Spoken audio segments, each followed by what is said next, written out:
जय हिंद दोस्तों, क्या हाल है। तो ये है Vivo X300 अल्ट्रा और फर्स्ट टाइम इसको इंडिया में लाया गया है और इस पे इनका टेलीफोटो एक्सटेंडर लगा हुआ है जिसकी वजह से ऐसे दिख रहा है, अदरवाइज ऐसे नहीं दिखेगा, जाहिर सी बात है। और इनको कैमरा बनाना था स्मार्टफोन में, तो जो लग सकता था लगा दिया है। और क्योंकि ये कैमरा टारगेटेड फोन है तो कैमरा से शुरू करूंगा और कैमरा पे थोड़ा सा ज्यादा बात करूंगा मैं, लेकिन वीडियो के डिस्क्रिप्शन में टाइम स्टैम्प है तो आप वहां से चेक कर सकते हैं जो भी पार्ट देखना ज्यादा। और इस फोन से मैंने ये कुछ ऐसी फोटोज क्लिक करी है, अलग अलग देख सकते हो आप। इनफैक्ट ये पोर्ट्रेट मोड इसने क्लिक किया है।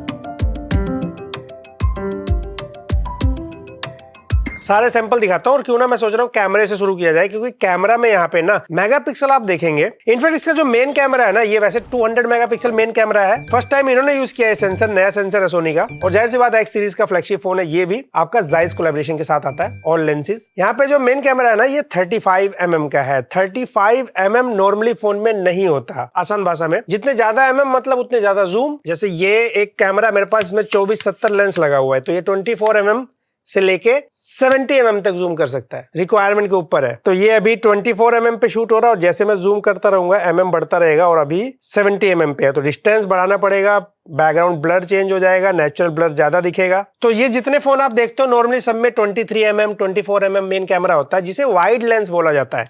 एक होता है ultra wide angle camera, main कैमरे को वाइड लेंस बोला जाता है, जो 23 या 24mm होता है। लेकिन ये Vivo X300 अल्ट्रा में 35mm है। 35mm भी लेंसेज आते हैं, जैसे ये वाला जो मेरा कैमरा है, हमारे पास मल्टीपल लेंस है ना, तो ये 35mm है। अब 35mm में ये सारी फोटोज Vivo X300 अल्ट्रा के मेन कैमरा से फोटो क्लिक किया गया। अगर आप ये वाली फोटो देखो, आप ये पोर्ट्रेट में नहीं है, बैकग्राउंड में एक हल्का सा ब्लर देख रहे हो आप, नेचुरल ब्लर। नॉर्मली ये 23-24mm होता, सेम डिस्टेंस से ऐसा ब्लर नहीं आता, ये पर्सपेक्टिव नहीं आता फोटो का। एक्चुअली जो 35mm होता है, आप थोड़ा गूगल भी करेंगे तो आपको पता लगेगा, ये मोस्ट नेचुरल फ्रेम होता है जो ह्यूमन आई, हमारी आंखें रियल वर्ल्ड में जो देखती हैं, लगभग वैसा ही दिखाता है।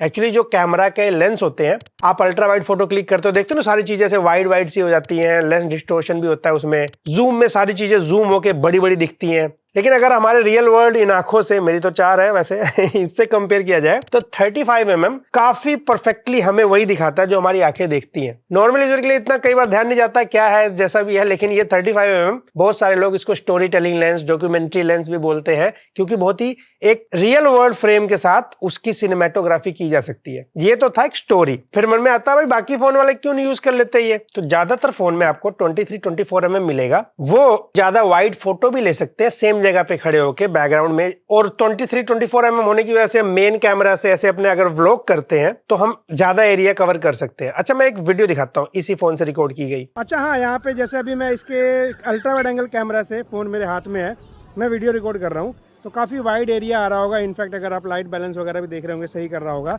लेकिन क्योंकि जो मेन कैमरा है वो सीधा 35mm पे काम करता है, तो अगर मैं मेन कैमरा पे स्विच करता हूँ, क्योंकि ये 35mm है, तो यहाँ पे मैं काफ़ी क्लोज दिख रहा हूँ, ज़्यादा मुझे एरिया नहीं मिलेगा, वाइड एरिया। एक नेचुरल बोके जरूर मिलेगा, क्योंकि 35mm है तो बैकग्राउंड ब्लर दिख रहा होगा हल्का हल्का, ये नेचुरल बोके है।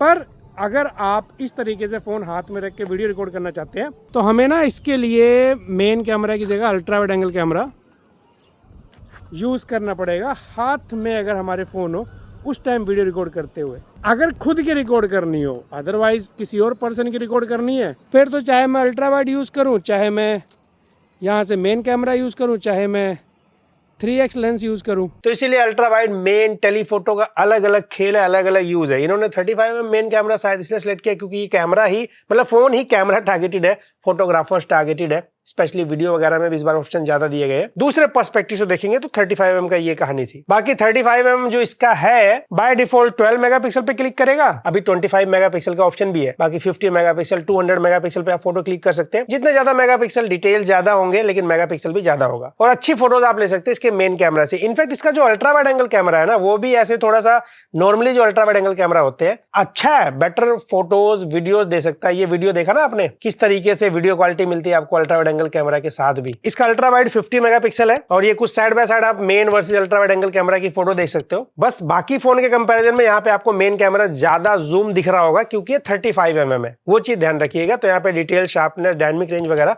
आपको अच्छी मिलने वाली है। कुछ फोटोज में मुझे लगा ना कहीं हाईलाइट्स को और बैलेंस करने की जरूरत है, जिसे सॉफ्टवेयर अपडेट से पुश किया जा सकता है, बेटर किया जा सकता है, लेकिन ये कभी कभी होता है कुछ कुछ सिनेरियो में। अदरवाइज इससे फोटो बहुत अच्छी आती है। इनफैक्ट जो इसका टेलीफोटो लेंस है, ये सैमसंग का नया सेंसर है, इन्होंने सैमसंग का मिलकर बनाया। सैमसंग खुद अपने फोन में ये इतना बढ़िया वाला टेलीफोटो भी यूज नहीं करता, मे भी कभी यूज करे। ये 85mm यानी कि 3.7x लेंस है, जो कि मैक्सिमम 105x तक डिजिटल जूम करता है। ये इसमें 120x नहीं है, लेकिन फिर वही इनका लेंस आता है, उससे आप बहुत ज्यादा कर सकते हो। अभी उसकी दिखाएंगे उसकी फोटोज। तो इसके टेलीफोटो लेंस से आप चाहे तो सीधा जूम फोटोज लीजिए। इनफैक्ट इसमें मैंने नोटिस किया 3.7x पे तो काफी डिटेल मिलता ही है फोटोज में, लेकिन अप टू 10x 50x तक भी यूजेबल फोटोज आती है। अब मैक्सिमम जूम पे उतना डिटेल नहीं मिलेगा, डिजिटल है ये, लेकिन काफी स्टेबल रहता है। तो हाँ, अगर कहीं पे कॉन्सर्ट वगैरह में लोग जाते हैं ना, फोटो क्लिक करते हैं, तो जूम फोटोज में अच्छी डिटेल मिल जाएगी। और बाकी पोर्ट्रेट फोटोज जब आप क्लिक करते हैं इससे, तो ये सारी पोर्ट्रेट फोटोज मैंने इसी से क्लिक किया है, बिना किसी मैनुअल सेटिंग के, बिना कुछ भी चेंज किए। ये फोटो देखो आप, इस फोटो में मैंने ना ऐसे पत्ते लिए, बस बैठ के ऐसे फेंक दिया, क्लिक किया, उसके बाद ये प्रोसेस करता है। प्रोसेसिंग के बाद देखो आप, मैं तो नहीं घूम रहा था, लेकिन जो पत्ते थे ये तो मोशन में थे, उनको भी डिटेक्ट कर लिया इसने। एक फोटो में ऐसे मैंने पानी को उछाला था, उसको डिटेक्ट कर लिया। मोस्टली सभी फोटोज को डिटेक्ट कर लेता है ये। ऐसा नहीं कि मैंने जान के बहुत बार किया है तब कोई एक आया आपको दिखा रहा हूं। इनफैक्ट ये फोटो मैंने जंप किया, जंप करने के बाद क्लिक किया, क्योंकि मैं मोशन में हूं, कोई मैनुअल सेटिंग यूज नहीं किया, तो फेस सॉफ्ट आया यहाँ पे। बट ओवरऑल आप फोटो देखो, इसने डिटेक्ट किया, बैकग्राउंड ब्लर किया है। बहुत टिपिकल था ये, सभी फोन इतना इजीली नहीं कर सकते। पोर्ट्रेट काफी अच्छी आती है, सारे जाइज के मोड मिल ही जाएंगे जितने आते हैं, क्योंकि जाइज कोलैबोरेशन के साथ आता है ये। बाकी वैसे तो पोर्ट्रेट में भी आप चाहें तो 200 मेगापिक्सल तक जा सकते हैं फोटो क्लिक करने के लिए, वो ऑप्शन मिल ही जाएगा। बाकी कैमरा में एक चीज और आप नया नोटिस करोगे, थोड़ा सा UI चेंज दिखेगा आपको, may be over the time बाकी में अपडेट से आ जाए, बट अभी इसमें नया है। और मुझे एक और चीज दिखा, मल्टीपल फिल्टर तो मिलते ही है वीवो में, लेकिन यहाँ पे जो हम सिलेक्ट करने के बाद हमें ना कलर पैलेट का ऑप्शन मिलता है। कुछ आईफोन में भी आपने ऐसा देखा होगा, तो यहाँ से भी आप सेट कर सकते हो। एडवांस ऑप्शन भी मिल जाता है, यहाँ से भी चीजें आप अपने हिसाब से कस्टमाइज कर सकते हैं। और इनका प्रीसेट बना के आप सेव कर सकते हो सभी फोटोज पे, अगर आपको चाहिए वैसे भी अप्लाई हो जाता है। और इसके बाद कुछ फोटोज मैंने एक्सटेंडेड किट लगा के क्लिक किया। इस पे जाने से पहले खैर हाँ, वीडियो रिकॉर्डिंग का क्या हाल है। इन्होंने इस बार वीडियो पे भी फोकस किया है। लाइक 8K 30 FPS तो मैक्सिमम रिकॉर्डिंग कर ही सकता है, पर रियल लाइफ में जैसे हम 4K 60 तो ज्यादातर करते हैं, लेकिन 4K 120 भी करते हैं कई बार। तो ये 4K 120 FPS तो वीडियो रिकॉर्ड कर ही सकता है। इसको ये डोल्बी विजन और 10 बिट लॉग में भी कर सकता है, और सभी लेंसेज से ये 10 बिट लॉग कर सकता है 4K 120 FPS। उसके बाद इन वीडियोस को डायरेक्टली यहाँ पे आपको ऑप्शन मिल जाता है, यहाँ लट दे रखा, आप अप्लाई कर सकते हैं। इनफैक्ट आप चाहे तो कस्टम लट भी बना के इसमें इंस्टॉल कर सकते हैं, सेव कर सकते हैं और अप्लाई कर सकते हैं वीडियो पे। तो जाहिर सी बात है वीडियो क्वालिटी इंप्रूव मिलेगी यहाँ पे, लेकिन वही है कि अगर आप लॉग वगैरह शूट करते हैं नॉर्मल यूजर के लिए, फिर फाइल साइज भी ज्यादा हो ही जाएगा।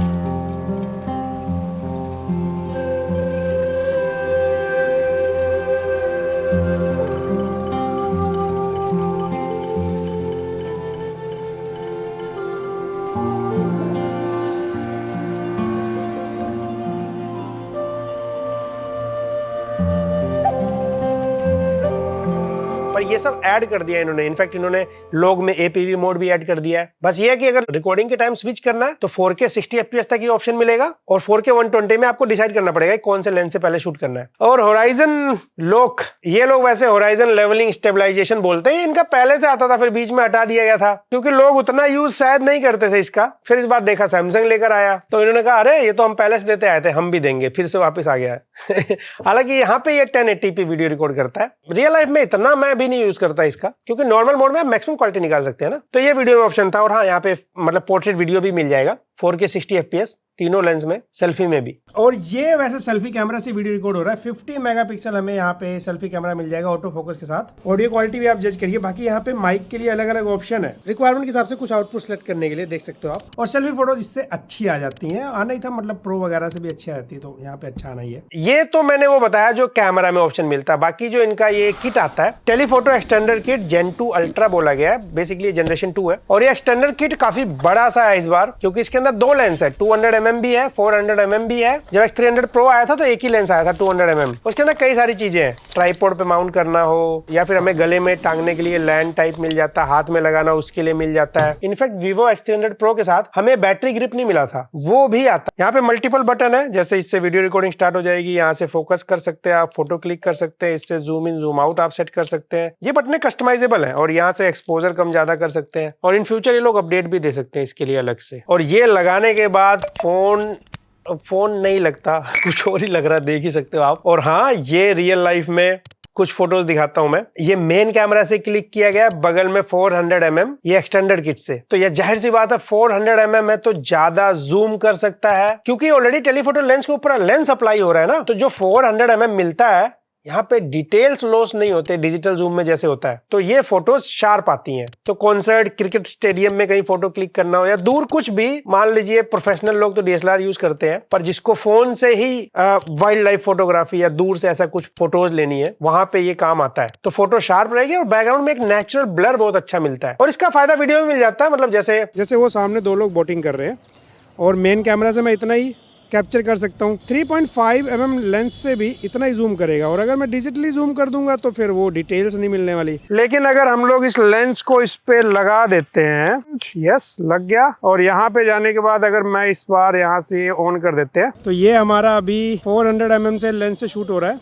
थोड़ा सा स्टेबल रखना पड़ता है हमें अपने हाथ को, बिकॉज 400 mm है ना। और कुछ दिखाता हूँ, जैसे ये मेन कैमरा से रिकॉर्ड किया था और जब मैंने एक्सटेंडर किट लगा दिया तब देखो आप ये बर्ड को, तो जैसे डीएसएलआर वगैरह में ब्लर आता है ना, यहाँ पे नेचुरल ब्लर है, कोई सॉफ्टवेयर अप्लाई नहीं कर रहा है। तो हाँ, इस तरह से ये एक्सटेंडर किट एक्चुअली वर्क करता है और कमाल का वर्क करता है। बस वही है कि फ्री नहीं होता, ये भी एक कॉस्टिंग के साथ आता है। जो लोग शौक रखते हैं फोन के साथ ही क्लिक करना, उनके काम का है, अदरवाइज सबके लिए नहीं है। तो ये सारा कुछ था इसके कैमरा में, और बाकी चीजें अब फोन भी है ये कैमरा के साथ। और फोन में जो हो सकता है भाई, क्योंकि इनका मतलब फ्लैगशिप अल्ट्रा फोन है, जैसे इसका डिजाइन देख सकते हो आप, ये फोन X300 प्रो के कंपैरिजन में थोड़ा बिगर है। इनफैक्ट इसका कैमरा आप देखो कितना बाहर निकला हुआ है, मतलब इतना बाहर है कि मैं फोन को ऐसे पकड़ के घुमा सकता हूँ, देख रहे हैं, क्योंकि बड़े सेंसर यूज हुए तो बाहर आना ही था। 2 कलर में आएगा वैसे ये, मेरे पास जो कलर है इक्लिप्स ब्लैक है, मैट फिनिश के साथ आता है, फ्रेम मेटल का। एक और कलर में आएगा ये victory green. Actually victory green में बैक साइड पूरा ग्लास है, इसमें फाइबर ग्लास है। मेरे पास जो ये है, ये 232 ग्राम वेट है इसका। ग्रीन वाला कलर 237 ग्राम का होगा। उसके अलावा बाकी जो फ्लैगशिप फोन में मिलता है ना, वो सब कुछ मिलने वाला है इसमें। जैसे कि आपको IP68, IP69 की वाटर रेटिंग मिलता है, इसके अंदर आपको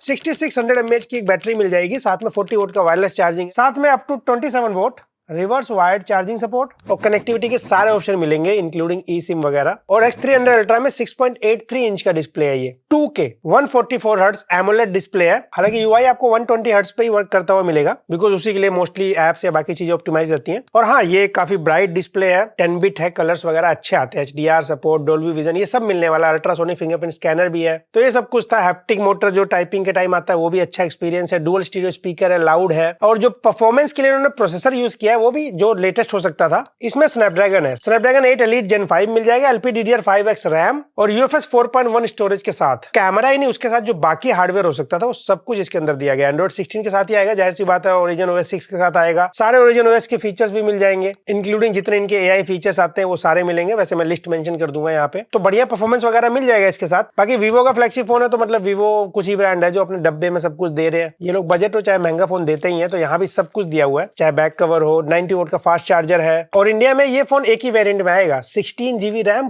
512 GB स्टोरेज के साथ। और प्राइस की बात करें तो ये X300 सीरीज का अल्ट्रा फोन है, तो 300 प्रो वगैरह से ज्यादा ही होगा। एग्जैक्ट प्राइस मैं यहाँ मेंशन करा दूंगा, बट जितना मुझे पता लगा था लीक्स वगैरह से, ये 1.5 लाख रुपए से तो नीचे आएगा, मे बी ऑफर वगैरह के साथ 1.3 लाख टू 1.4 लाख के अराउंड। आई नो आपके मन में आएगा इस रेट में एप्पल सैमसंग भाई कंपटीशन, यस वो बात तो है, लेकिन ये भी सच है अल्ट्रा नाम में नहीं है, इन्होंने सारी चीजें दी है। और स्पेशली कैमरा, कैसी फोटो क्लिक कर सकते हो आप देख ही सकते हो। बट हाँ, यहाँ मैं जरूर कह सकता हूँ कि डेफिनेटली मोस्टली यूजर के लिए Vivo X300, X300 Pro या फिर इनका X300 FE आएगा, वो सब ज्यादा लोग बाय करेंगे। ये सब तो नहीं बाय करेंगे भाई, इतना महंगा फोन है, सबके लिए नहीं होता। पर एक स्टैंडर्ड सेट कर दिया इन्होंने कि देखो भाई हम भी क्या बना सकते हैं, और बनाते तो पहले भी थे अल्ट्रा, वैसे इंडिया भी ले आए, तो ये एक वेलकम मूव है, कॉम्पिटिशन क्रिएट होता है। बाकी आपका क्या थॉट्स है, जो भी है कॉमेंट सेक्शन में बताइए।